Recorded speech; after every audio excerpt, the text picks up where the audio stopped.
esteja convosco. Ele está no meio de nós. Proclamação do Evangelho de Jesus Cristo segundo Lucas. Glória a vós, Senhor. Naquele tempo, algumas pessoas comentavam a respeito do templo, que era enfeitado com belas pedras e com ofertas votivas. Jesus disse: vós admirais estas coisas? Dias virão em que não ficará pedra sobre pedra, tudo será destruído. Mas eles perguntaram: Mestre, quando acontecerá isto? E qual vai ser o sinal de que essas coisas estão para acontecer? Jesus respondeu: cuidado para não ser desenganados, porque muitos virão em meu nome dizendo: sou eu, e ainda o tempo está próximo. Não sigais essa gente. Quando ouvirdes falar de guerras e revoluções, não fiqueis apavorados. É preciso que essas coisas aconteçam primeiro, mas não será logo o fim. E Jesus continuou: um povo se levantará contra outro povo, um país atacará outro país, haverá grandes terremotos, fomes e pestes em muitos lugares. Acontecerão coisas pavorosas e grandes sinais serão vistos no céu. Antes, porém, que essas coisas aconteçam, sereis presos e perseguidos, sereis entregues às sinagogas e postos na prisão, sereis levados diante de reis e governadores por causa do meu nome. Esta será a ocasião em que testemunhareis a vossa fé. Fazei o firme propósito de não planejar com antecedência a própria defesa, porque eu vos darei palavras tão acertadas que nenhum dos inimigos vos poderá resistir ou rebater. Sereis entregues até mesmo pelos próprios pais, irmãos, parentes e amigos, e eles matarão alguns de vós. Todos vos odiarão por causa do meu nome, mas vós não perdereis um só fio de cabelo da vossa cabeça. Permanecendo firmes, que ireis ganhar a vida. Palavra da salvação. Glória a vós, Senhor.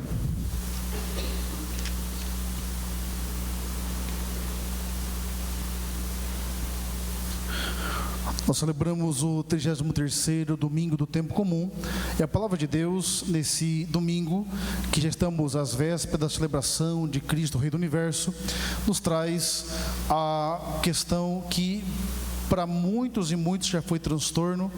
Eu nunca, olha, de tudo que tem nas Escrituras, quando se fala do dia do juízo, o fim dos tempos, Armagedon, Parousia, que são vários nomes para o mesmo evento, o povo fica morrendo de medo, não é? Só que é um medo que eu não consigo entender, porque a exigência que eu tenho que viver não é a mesma no começo, no meio e no fim do mundo, sim ou não? É a mesma coisa, gente. Por que medo? No fundo, nós interpretamos o fim do mundo como destruição e como a frustração dos nossos planos pessoais de realização de vida, quando na verdade não é o fim enquanto destruição, enquanto acabou, zerou tudo. É o fim enquanto cumprimento da finalidade para o qual foi criado. Tudo que Deus criou, Ele colocou uma intenção. Você tem uma intenção, você não está ao acaso. Há algo em nossa vida.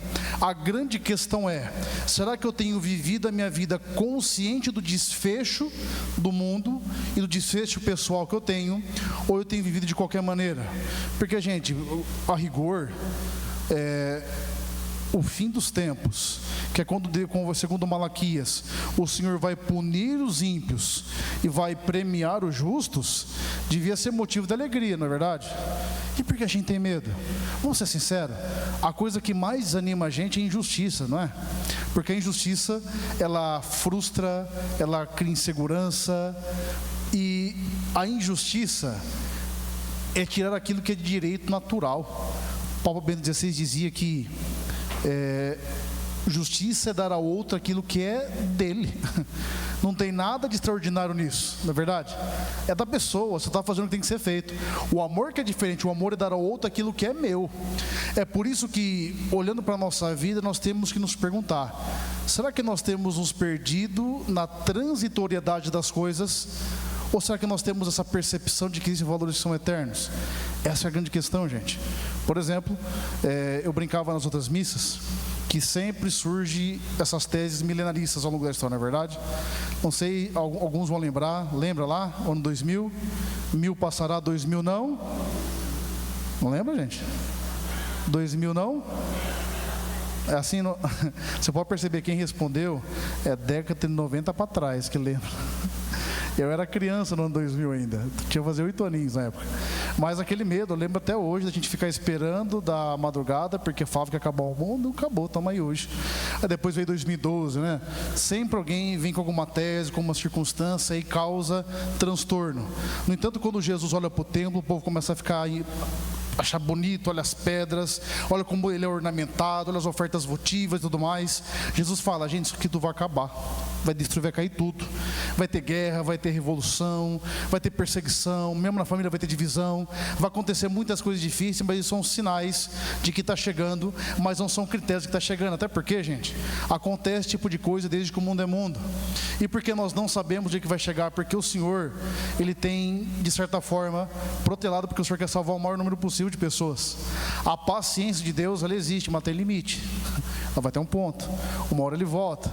Mas mesmo que Ele não voltar, um dia nós vamos, é verdade? Então nós temos que estar preparados para a maneira como que nós vamos acolher Jesus.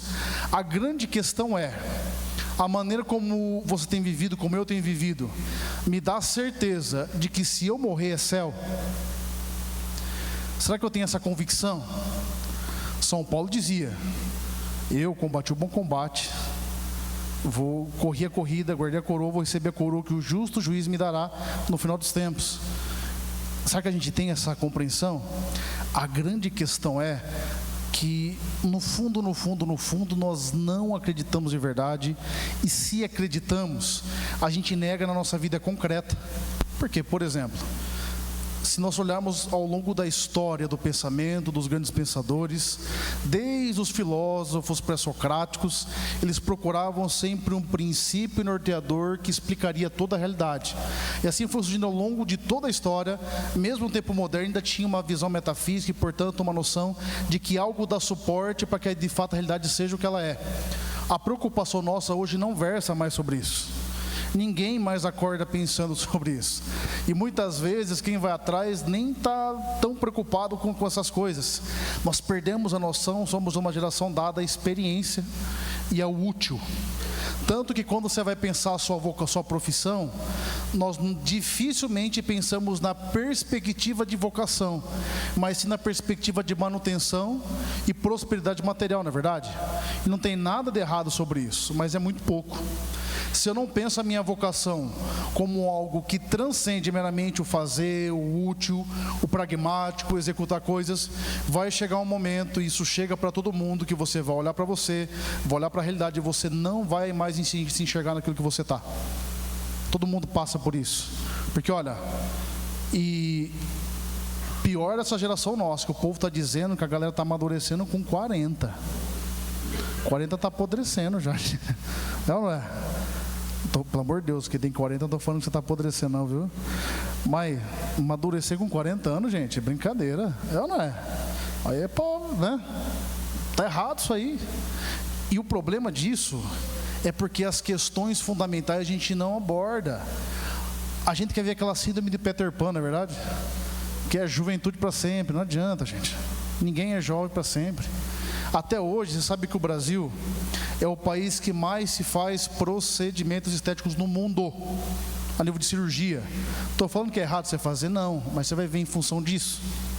Não pode também. Ou seja, a gente não consegue aceitar a realidade como ela é, como ela se manifesta, e a gente não aceita Deus de fato como Ele é. Gente, se nós fôssemos parar para pensar um minutinho que seja, se eu acredito que Deus existe, e todo mundo aqui acredita, sim ou não? O pressuposto de Deus, ele tem que trazer uma mudança concreta na minha vida. Porque se Deus existe, Ele é o Criador, a minha vida não pode ser a mesma. A conta não fecha. Quer um exemplo? Quando São Paulo, na segunda leitura, vai dizer, ele usa uma expressão interessante. Fala: fiquei sabendo que entre vocês há uns muito ocupados em não fazer nada. É a expressão mais bonita para vagabundo, né? Muito ocupado por não fazer nada. Eu sei que tem muita gente que fica assim muitas vezes, mas por que esse povo estava assim? Paulo falou que Jesus iria voltar, e eles pensaram: Jesus vai voltar? Então não vou estudar, não vou trabalhar, não vou ficar me esforçando, porque Ele vai voltar mesmo. Por que eu vou perder tempo estudando, trabalhando, se uma hora Jesus vai voltar e acabou o mundo? Essa é a visão do preguiçoso. Nós temos duas visões do fim do mundo: dos desesperados, ansiosos, que arranca cabelo, acha que vai acabar tudo, e temos esse povo que fala: não, já que vai acontecer, não vou fazer nada. E são duas visões equivocadas. A vida é trabalho, gente. O problema é que a interpretação de trabalho que ficou para a gente vem do latim tripalium, que era um instrumento de tortura. Tanto que, vamos ser muito sinceros, gente, se você não precisava, seja sincero com o padre, você trabalharia sim ou não?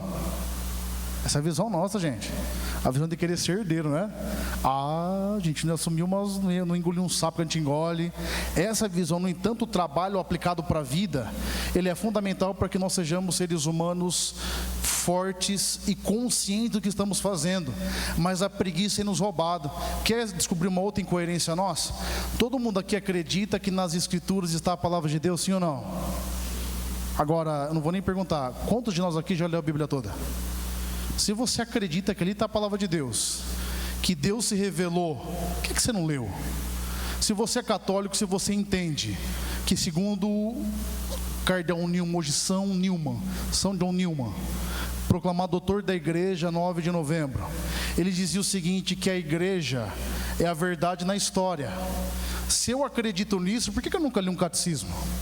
Se eu acredito nisso, por que eu nunca perdi um pouco de tempo lendo uma encíclica? Se eu acredito que a igreja, ela é a verdade na história, e de fato, aquilo que eu compreendo de verdade está materializado ali, por que eu não procuro? Você percebe como a gente se sabota? Não estou falando que você tem que ser daqui especialista, doutor, exegeta, teólogo, mas se nós não tivermos elementos, a gente não vai conseguir pensar a vida. É por isso que a nossa mentalidade está tão deturpada, que esse monte de porcaria que a gente fica ouvindo, aí você fica ouvindo pastor na internet, é que nem um brinco, você vai ver o Instagram de um povo, eu gosto de ver para olhar o que estão postando, sabe? Fico vendo. Não estou com tempo, eu fico passando ali só para vasculhar. Aí você vai, a pessoa está ali. A primeira publicação está o Papa Bento XVI, depois está um pastor, depois está aquela monja careca lá. E vai passando, nada contra os carecas, o Carlinhos é meu amigo careca, e vai passando um monte de coisa. Ô, gente, estou falando que não é intolerância isso.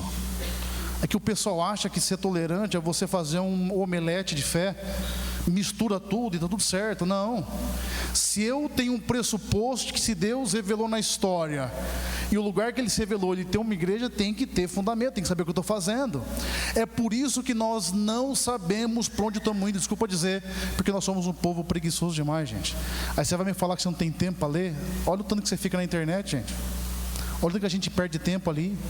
Eu sei que em algum momento da vida a gente correu muito, trabalhou muito, mas olha, se você se esforçar, você consegue até ouvir a palavra no aplicativo, você consegue ouvir, você consegue procurar, tem um monte de coisa. A grande questão do que eu tenho me alimentado. Por que eu estou dizendo tudo isso? O fim do mundo não vai ser um temor para quem sabe porque está no mundo, e para quem sabe porque que o mundo é, e para quem sabe para onde nós estamos indo. São perguntas fundamentais, mas a gente foge, porque o ser humano é treinado para esquecer as questões fundamentais da vida. A gente é treinado. O seu organismo não quer passar por isso, você não quer pensar essas coisas, porque traz angústia, gente, traz parafuso. E para dar um testemunho, esse dia eu fui num retiro, e tinha um padre fantástico que pregou o retiro junto com a irmã Brígida, que é uma freira que tem um ministério para sacerdotes, e ele dizia que ele era padre lá na Espanha, e um padre de sucesso na época, sabe? Imagina, a Europa fria, ateia, a paróquia dele é pinholada de jovens, sabe? E trabalhando e tal, e rezando, e a coisa acontecendo, e a igreja aumentando, a coisa maravilhosa. Aí um dia foram jovens, por causa da Jornada Mundial da Juventude, foram visitá-lo e falou assim: padre, o senhor precisa ir para São Giovanni Rotondo, porque lá tem um padre que viveu com o Padre Pio e ele consegue ler o coração das pessoas. E ele foi, chegou lá no padre, foi se confessar, fez o nome do Pai, do Filho, do Espírito Santo. O padre começou assim para ele: você é um padre morto e sem fé. Ele assustou, falou: mas como assim? Ele falou: por exemplo, você nem reza mais. Ele falou: não, padre, desculpa, mas eu rezo sim. Eu rezo missa diária, eu faço as horas da liturgia, eu tenho minha oração pessoal. O padre falou assim: até quando você lê a liturgia, você está preparando homilia, você não reza mais. Você se tornou um funcionário daquilo que você faz. E foi dando uma crise nele. O padre tinha esse dom mesmo. E o padre falou assim: eu vou falar os seus pecados de quando você nasceu até o seminário, durante o seminário e agora quando você é sacerdote. Foi falando. Chegou uma hora que o padre falou: com 14 anos você fez isso. Ele falou: não fiz, você fez, não fiz. Você não lembra, mas você fez. Diz que acabou a confissão, ele saiu transtornado. Ele demorou 3 dias para se recuperar. disso. E nesses 3 dias ele lembrou o pecado que o padre falou e ele não tinha se lembrado. Assim, teve absolvição e depois ele fala com o padre e o padre fala: agora de fato você começou a seguir Jesus de verdade. Por que eu estou dizendo isso para você? Você precisa encontrar o padre Pierino, até porque não dá tempo, que ele morreu. Eu também queria saber quem era, né? Fiquei curioso. Na época, quando o padre conversou com ele, tinha 90 e lá vai pancada. Então já faz um tempo, ele faleceu. Não precisa vir um padre Pierino para dizer para você: olha para a sua vida, olha para mim, eu olho para mim. Será que eu tenho procurado de verdade? Você imagina uma coisa: ele não era alguém que estava fazendo algo totalmente errado aos nossos olhos, não é verdade? Mas faltou sentido. Será que quando eu rezo para Deus sabendo que Ele é uma pessoa, que Ele é de verdade, que Ele me responde? Será que eu sei quais são as interações que Ele estabelece conosco? Porque se não tiver isso, gente, a fé fica fria, tudo perde o sentido.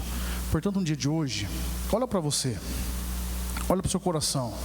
A gente vai afirmar que Ele é Cristo, Rei do Universo, Senhor da História, e Ele é tudo isso. Mas a minha vida deixa expressa, isso já entendi desse jeito? Ou eu vivo escravo de um monte de coisa, de um monte de circunstâncias, de um monte de realidade? Quem não sabe aquilo que é, quem não sabe o que é, aceita qualquer coisa, gente. Aceita até quinquilharia. Quem não sabe para onde vai, não sai do lugar, gente. O povo no deserto, quando eles esquecem da visão da terra prometida, eles começam a ter saudade do Egito. O mesmo acontece conosco. Quando eu perco a finalidade, o porquê da minha existência, a gente vai se perdendo. E hoje Deus espera que nós nos encontremos. E onde é que eu encontro Deus? Na sua igreja. Quanto tempo você não faz uma boa confissão? Não é você ver que tem um padre lá, porque tem um padre, você vai lá falar qualquer coisa. Não, senta, vê o que você tem que mudar de vida, o que você vai largar, não é? Faz um bom exame de consciência. Aí eu pergunto às vezes pro povo: você fez exame de consciência? Fala: fiz. Falei: qual é os mandamentos?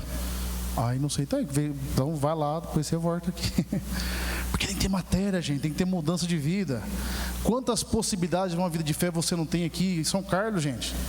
Só que tem 6 missas por dia, de segunda a sábado, 9 no domingo. Tem missa para todo lado aí da cidade. Você vai dizer que você não pode viver uma vida mais eucarística? Você não pode procurar mais a Deus? Quanto tempo faz que você não reza o seu rosário, você não abre aquela Bíblia que está na sua casa?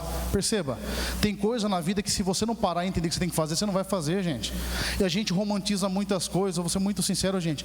Ninguém tem vontade de rezar todo dia. Ninguém acorda assim. A não ser o santo, que é a 7ª morada, é outra coisa, que é outra conversa. Santa Teresa d'Ávila, que era Santa Teresa d'Ávila, um dia que queria rezar, não tinha vontade nenhuma, parou diante do Santíssimo e ficou contando os tijolinhos na capela. Jesus falou: esse dia foi a oração mais bonita que você fez, porque você ficou aqui, não porque você queria, mas por fidelidade a mim. Ou seja, tem que ter meta, tem que ter procura. E o duro é que a gente vive uma incoerência tão grande que a gente entende tudo isso no trabalho, não é verdade? Você é organizado, você organiza o que você ganha, tudo você faz. Por que na vida espiritual a gente não faz a mesma coisa? Porque inconscientemente nós achamos que é menos importante, que ela é um adendo, quando na verdade ela é fundamento, sentido de tudo. Portanto, cultiva a sua vida interior, cultiva uma vida de adoração, tenha um hábito de visitar o Santíssimo Sacramento, tenha um hábito de viver uma vida nova. Essa transformação ela vem quando nós vamos optando pelo Senhor e fazendo aquilo que é da vontade dEle. Feche seus olhos, baixa sua cabeça, peça ao Senhor essa graça.